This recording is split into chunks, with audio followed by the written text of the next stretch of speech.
Helicopter দুর্ঘটনায় president Ebrahim Raisi ও পররাষ্ট্রমন্ত্রী Hussein আমির Abdollahian সহ অন্যান্য আরোহীদের মৃত্যুতে শোকে ভারী হয়ে উঠেছে ইরানের বাতাস।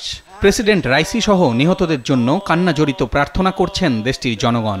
হেলিকপ্টার বিধ্বস্তের পর দুর্ঘটনাস্থল থেকে ভালো কোনো খবরের অপেক্ষায় ছিলেন সবাই, কিন্তু শেষ পর্যন্ত দেশটির সরকারের পক্ষ থেকে জানানো হয় প্রেসিডেন্ট সহ তার হেলিকপ্টারে থাকা সফরসঙ্গীদের কেউই আর বেঁচে নেই।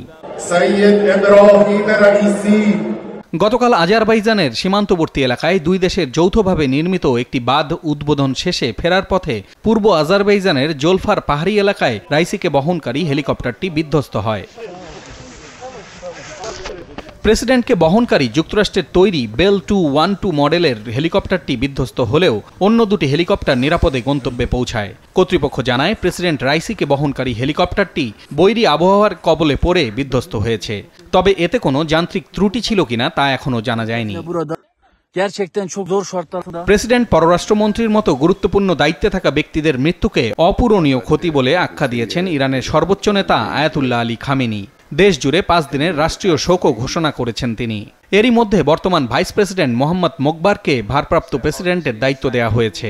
মন্ত্রিসভার সঙ্গে বৈঠক করে নতুন পররাষ্ট্রমন্ত্রী হিসেবে উপপররাষ্ট্রমন্ত্রী আলী বাগেরি কানিকে দায়িত্ব দেওয়া হয়েছে। আগামী 50 দিনের মধ্যে জাতীয় নির্বাচনের আয়োজন করা হবে।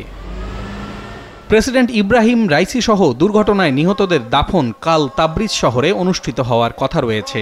সেই পর্যন্ত মরদেহগুলো তাবরিজের ফরেনসিক বিভাগে রাখা হবে বলে খবর দিয়েছে ইরানের বিভিন্ন গণমাধ্যম।